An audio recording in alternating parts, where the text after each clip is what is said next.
Whoa! Helicopter armbar. This is the show move. It's not a show move, but man, it's awesome. It is a show move. It's a highlight reel. Would I do this for self-defense? Maybe, but I don't know. It sure is fun. I would do it for self-defense because I know this one well. It's definitely one of my favorites. I'm very impressed with Thomas. That's a big weight difference. I've got 100 pounds on him and some height that make it challenging. So we're gonna go over this one. It's definitely one that I've pulled off a ton. I like flipping people over my head and spinning them for arm bars and such. So what we're starting with is a good cross choke. Actually, that's kind of a lie. It's kind of a bad cross choke. I go for a cross choke and he does a very common defense, which is a massive pull. Can you do a massive pull? Good. Now, when he's doing a massive pull, he's stiff arming on this side. If it was someone that was a little bit more educated, he would grab this hand, thumb in, and he'd pull down with this one and push across with this one. And that's gonna put more pressure into the choke for him and relieve the pressure on my choke. However, if I'm doing a good choke here, go ahead, a massive pull. If I'm doing a good choke, his arm doesn't come in. So in a sense, we're making a mistake, or my opponent is recognizing that there's something happening and being a little preemptive. So as I go into here, he starts a massive pulling right now, and that would be more likely. So I don't have a good shot at my choke. Now to put more pressure on my throat, Thomas is gonna stand up and lean his body weight into me. So come on, choke me with it. Okay, so it's gonna be a little bit harder. You can see my hips are up. I open my guard, I turn, and I put one knee in, much like a scissor sweep. I put my foot on his hip, and then my other foot goes to his hip. From here, I bring my hips down and I lift. I bring his head forward, I turn him, and spin him into my arm bar. This one, as fun as it is, has a lot of opportunities to go wrong because there's a fair amount of moving parts. So first of all, having a good cross choke. Okay, so we have to get familiar with the choke. Look at that submission series where we go into greater detail about the chokes and different variations of it. Very important to know. The amassapon, okay, someone is pushing the lapel across my throat, and basically the idea is if someone's cross choking you, get their head away from your head. So he might not be doing it on my lapel, he might be pushing on my chin, like just a palm onto my chin, and that's not uncommon either. Just something in front of the head or the face to stretch us out. When someone stands up, there's a lot of pressure that goes into the choke, and I love that amassapon. Again, watch those videos. There's a lot of really cool details of what amassapon. It's one of my favorites. And I'll use it to pass people's guards, especially if they try to helicopter arm bar me the wrong way. So here's a couple things that we can do to watch out for common mistakes. First, I want to have a guard where I'm breaking his posture, and I slide that hand in. By the time I get my second hands going in, he's going for some amassapon. That's fine. It's not ideal, but it's happening. You can grab my other lapel with that hand. He stands up.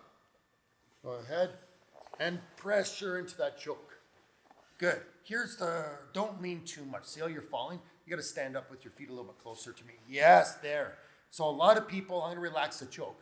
A lot of people will do this and just bring their knees to their chest and feet up. The problem is it puts a lot of pressure for me to lift. I can lift Thomas because he's so much lighter, but it's not ideal. Okay. So my heels are too close or closer than I'd like to be for my hips to have the strength I need. On top of that, if I bring both my knees down, Thomas is going to stand a little bit wider and turn this knee in. And then, yes, do you feel how you can start passing? And this is one of my favorite things to do is buckle someone's legs. Because most times when people open their guard, we'll get up here, they do this and their hips come down. So bring this leg in a little bit more and put your knee on top. Yes, there. And I'll bring this leg around arm around my leg. The other way on the inside. Yeah, hips up, there, and then pass. So bare bones, that's what I would do to pass. Thomas doesn't do a lot of mass pulls. They're not done for kids. Let's go back and read here a bit. So we don't want our hips to come straight down. So to stop that, it's very much like when we're doing some of our scissor sweeps moves. I pinch, call it chopsticks, turn my hips, knee slides in, foot comes in to replace, and then my other knee comes in. So in this way, I can support his weight the entire time. All right, so let's go from here now. Here, boom, boom. Oh, his arm should be on top for the masse à pont. This is not gonna work, so you're gonna have to take it out. I beat you to the punch. He stands up.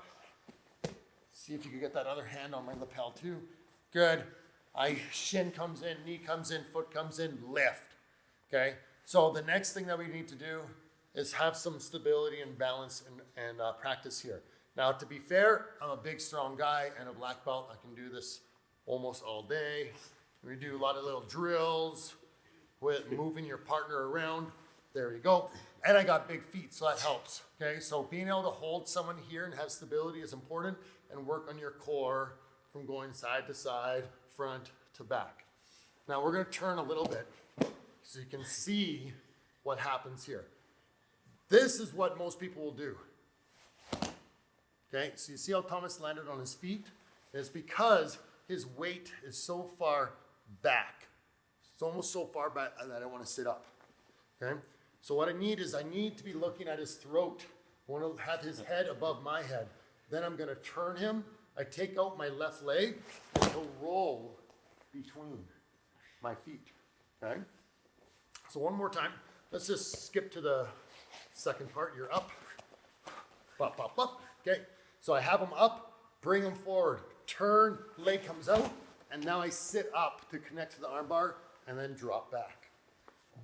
The arm bar is the standard arm bar. There's nothing fancy about it. It's just that I'm lifting up and spinning. As the bad guy, there's something he can do and something I did for him. And I'll be honest, he did a really good job in the demo, and I kind of want to quit while we're ahead on that one. But what he can do to make me look better is try to step beside my shoulders. Okay, you want to try that? Sure. And it's something I do a lot when I'm with beginners. Because most people, when they stop, he'll get nervous and he'll put his feet right there.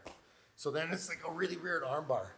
So all I want you to do is step with your left foot right beside my shoulder. Okay, so when I spin, whoop, there you go. And that will really help me feel the rotation with it. We can do one. Could you do one? I'll try. We'll do one, okay? We won't worry about the choke or the masse à pont. We'll just get those feet up on my hips, because this is a good place to start. I'm gonna put some weight onto his shoulders. He's gonna lift. So bring my weight forward a little bit when you lift. And then, a little bit more. There you go. And he's just gotta get his leg out. Okay, so his heel doesn't get caught. So me stepping beside his shoulder will make it much easier for there to be a void for me to fall into. It's also nicer for myself, so I'm not landing so hard on my back. I've done this to people and they've done it to me, where you can kind of get a flip and you land back on the ground very flat, and it kind of knocks the wind out of you. So by spinning and putting your foot there, it allows you to lower yourself down so you land a little bit smoother. But more importantly, it helps him get the idea of how far of a rotation does he need to be able to make the move work, so you can put the leg over the head. Really, really fun move. It is practical. You will see it in sport competition if you watch it. Again, maybe not the first line that I would do for self-defense. For a brand new beginner, going back to the escape or emergency escapes, kick away and stand up is a great way to deal with it. But if you feel that pressure coming forward with that choke, doing a helicopter armbar or flipping someone over like a balloon or Tomoe no Agi works really, really good. Okay? Have fun with it, guys.